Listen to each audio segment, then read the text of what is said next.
For language, Rich Classroom Chapter 1, I commented on page 2 with the I feel to the statement that Cummings noted referrals that demonstrated concern over learning disabilities as early as the first year that the student has arrived. I feel like these students aren't being given a chance to see the abilities that they have, and they're not being given the support they need to succeed. They're just automatically classifying them as having a disability. I see this in my current placement. I have majority of ELL students, and we are unsure if they are just needing extra support or they are needing help for their learning disabilities, if that is the case. On page 9, I commented on the quote of each ELL type has its own characteristics, which leads to unique student needs depending on their prior schooling of the student. I think it's important to have the important background information of students to guide instructional plans for students. Without this, we could be making wrong educational decisions for them. On page 11, I questioned the statement, students without formal schooling. I want to know how we help these students without leaving them behind. Is there ways, or is it appropriate to put them in a grade level technically lower than what they are? Or should we just use pull-out instruction to kind of guide them to like the level they need to be? On page 15, I commented on ELL's given time test in native language.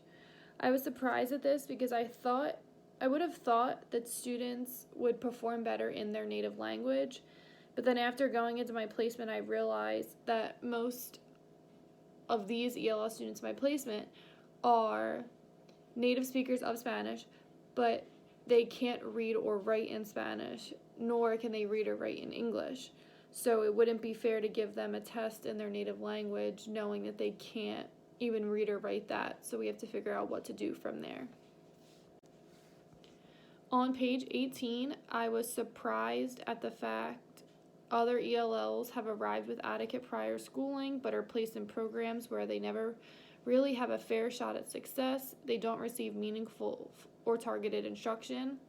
I was surprised at this because you would think since they came from somewhere with prior schooling, you would be able to make educational decisions based on where they are after looking at test scores instead of just not getting meaningful and targeted instruction to their needs. For Chapter 2 of the Language Rich Classroom, the first connection I made was to page 30. I put the heart for I feel to speaking it. I think we need to make vocabulary use intentional in our classrooms. When we present it, we just can't say it to our students once and never use it again. We have to keep bringing it up in different contexts. The next one is on page 26 to family read alouds. I was surprised at this because you would always think once a kid reaches a certain age, you really wouldn't read to them since they could read on their own. I never knew how powerful actually reading to them even when they were older is. On page 27, I put the cloud for I think to ELLs using academic language in own talking and work. I think of this constantly in my placement. I see so many kids improving their vocabulary and getting proud of themselves for using big academic words in other contexts. It's pretty cool to see. On page 40, I put the thumbs up to relevance is always the method being used and not the content being taught. I love this because the only way students are going to enjoy learning is if it's relevant to them and something they can connect to and understand very easily. And that's how the learning is going to stick for them. On page 37, I put a question mark to ELLs need to learn English. Why should we encourage parents to speak to them in the home language? I have a question mark here because some ELLs have never learned academic language in primary schooling or have had it in schooling. So how can we make it easier for them to learn how to write in English if they don't know how to write yet in Spanish or whatever language they're speaking. For Language Rich Classroom, Chapter 2, I used heart on page 30 for I feel to the heading of speaking it. I think we need to make intentional use of vocabulary when we're presenting it to our students. We just can't introduce the vocab once and never use it again. When it comes time, we need to bring it up again in certain contexts where it fits. On page 26, I put a surprise for family read alouds. I was surprised at this because at a certain age, we stop reading to kids because we know they can read on their own. I never realized how impactful actually still reading to them at an older age was for them to develop academic language. On page 26, I put a cloud for I think to ELLs using academic language in own talk and work. I think of this constantly in my field placement. I see how much kids are improving when they're using academic language, and that little light bulb that goes off in their head when they use vocab words that we've had from previous lessons, like they use it in the next lesson or in their writing. It's really cool to see that light bulb when they figure out that they can use it in other contexts. On page 40, I put a thumbs up to relevance is always the method being used and not the content being taught. I love this because the only way students are going to enjoy learning is if it's relevant to them.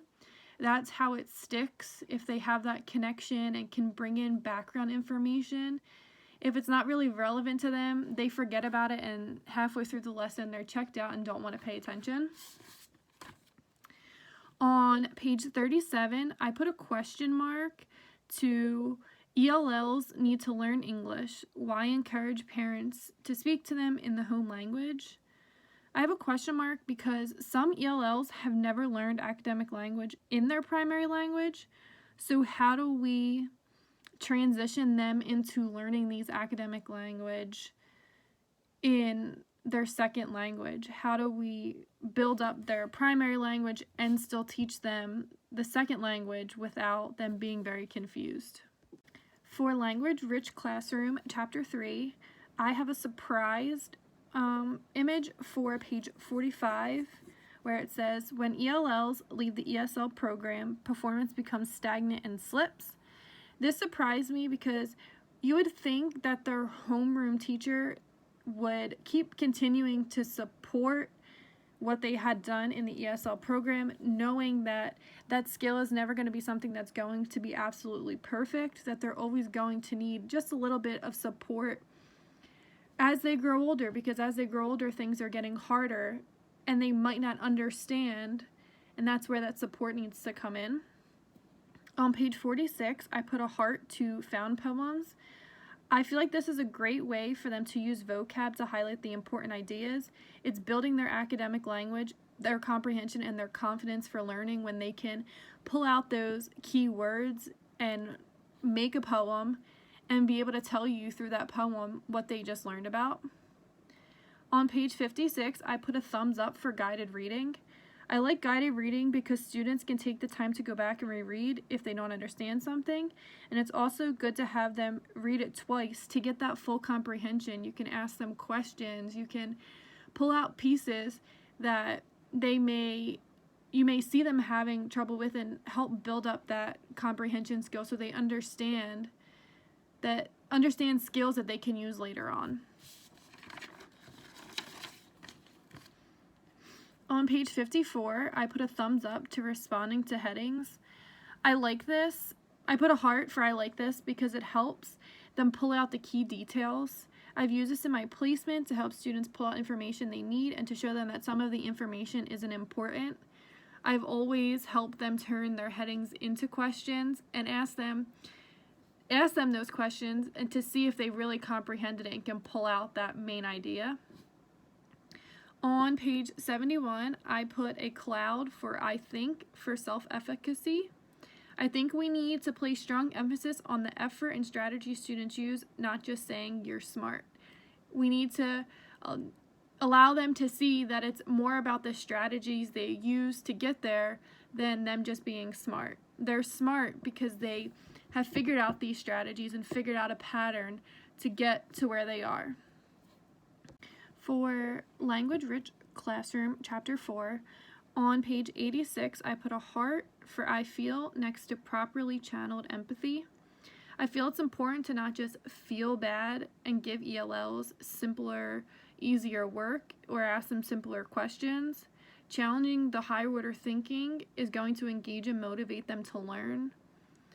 On page 87, I put a cloud for I think schools get a lot of backlash for ELLs being given hard work because the parents get upset that they see their kids struggling and they automatically place the blame on teachers instead of realizing that their kids being challenged is what is helping them grow as a learner.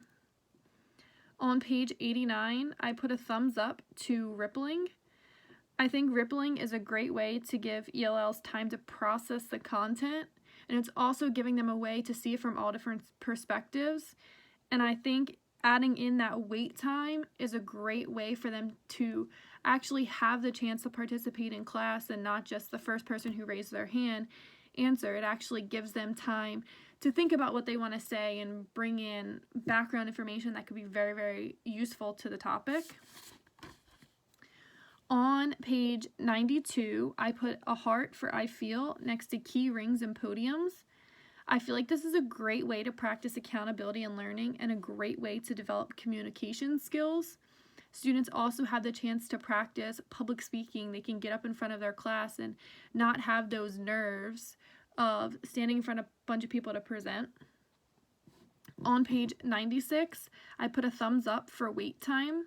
I really like the idea of a wait time because teachers often don't give kids enough time to think about a question or something that they're asking, and teachers often get mad because kids aren't answering quick enough because they just assume that kids are picking it up right away.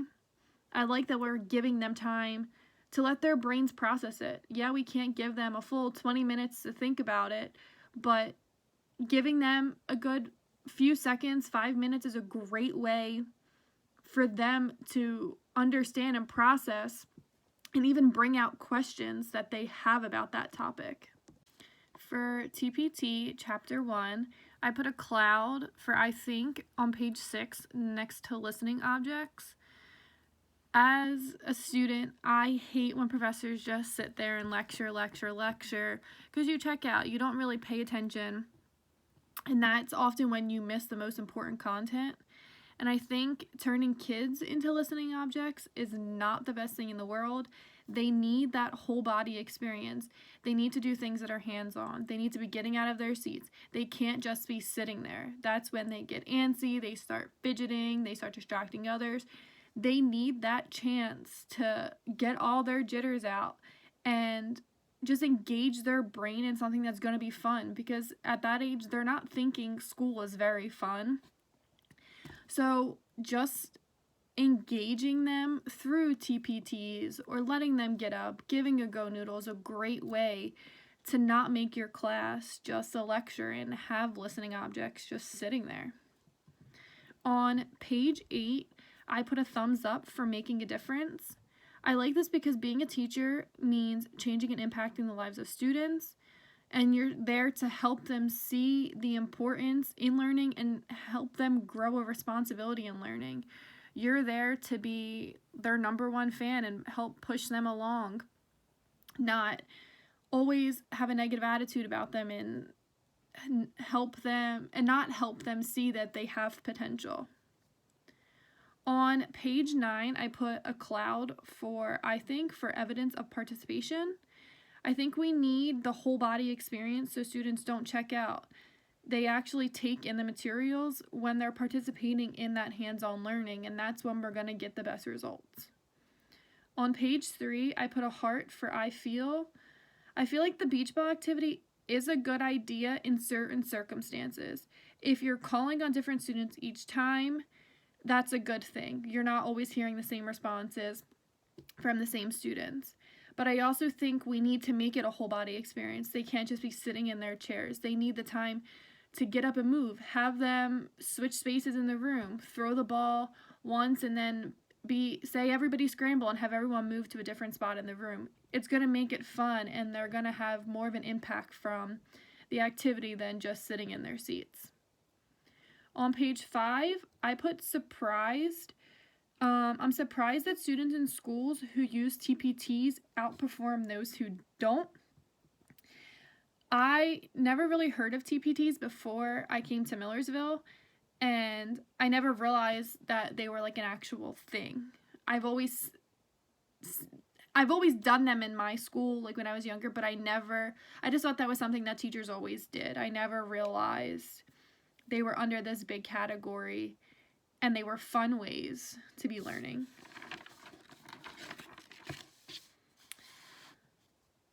For chapter 2, on page 22, I put an I think to the problem with group brainstorming. I think group brainstorming is not a good thing at all. From personal experience and being in groups and seeing groups, I think that when kids are group brainstorming, there's always that one person in the group who's going to answer, and every kid is going to agree with them.